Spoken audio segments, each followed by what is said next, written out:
नमस्कार मंडळी, form life YouTube चॅनलमध्ये आपणा सर्वांचे स्वागत आहे. आपल्या सर्वांना माहीतच आहे 2 दिवसावर नागपंचमीचा सण आला आहे आणि गावाकडे नागपंचमीच्या वेळेस झाडाला झोके बांधतात. तर एक आमच्या दारातील कडुनिंबाचं झाड आहे आणि याला आम्ही झोका बांधत आहे.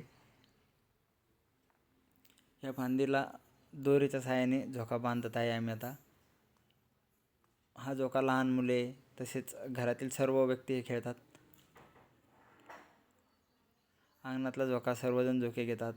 परवा नागपंचमीच्या सणाच्या दिवशी तर फार धमाल असते या झोक्याची, त्यासाठी आम्ही हा झोका बांधत आहे. हे पहा लहान मुले किती एक्सायटेड आहे झोका खेळण्यासाठी. हे पहा वाटच पाहत आहे झोका केव्हा रेडी होतो.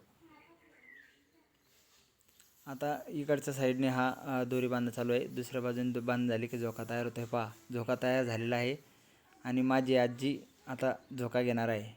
हे बघा मुले आजीला बसण्यासाठी मदत करत आहे. माझी आजी 85 वर्षाची आहे पहा, तरी पण झोका खेळते एकदम उत्तमरित्या. हे बघा आमचा श्रेयस आजीला झोका देत आहे.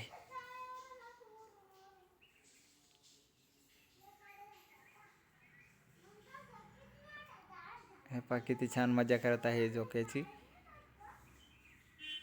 आता ह्या झोक्यावर आम्ही एक फळीच्या साहाय्याने 2 जणांना बसेल इतकी जागा भरवलेली आहे. एकदम सुंदर आता सर्वजण झोके घेत आहे. मित्रांनो, तुमच्याकडे झोके कधी बांधतात, कसे बांधतात? टिपरू हा प्रकार तुम्हाला माहीत आहे का? माहीत असल्यास कमेंटमध्ये सांगा. तुमच्याकडे नागपंचमी कशी साजरी करता हे देखील सांगा. नागपंचमीचे गीत माहीत असल्यास मला कमेंटमध्ये सांगा. मित्रांनो, आजचा ब्लॉग आवडला असेल तर लाईक करा, शेअर करा आणि आपल्या हक्काचं यूट्यूब चॅनल सबस्क्राईब करायला विसरू नका. भेटूया पुन्हा अशाच नवीन ब्लॉगमध्ये.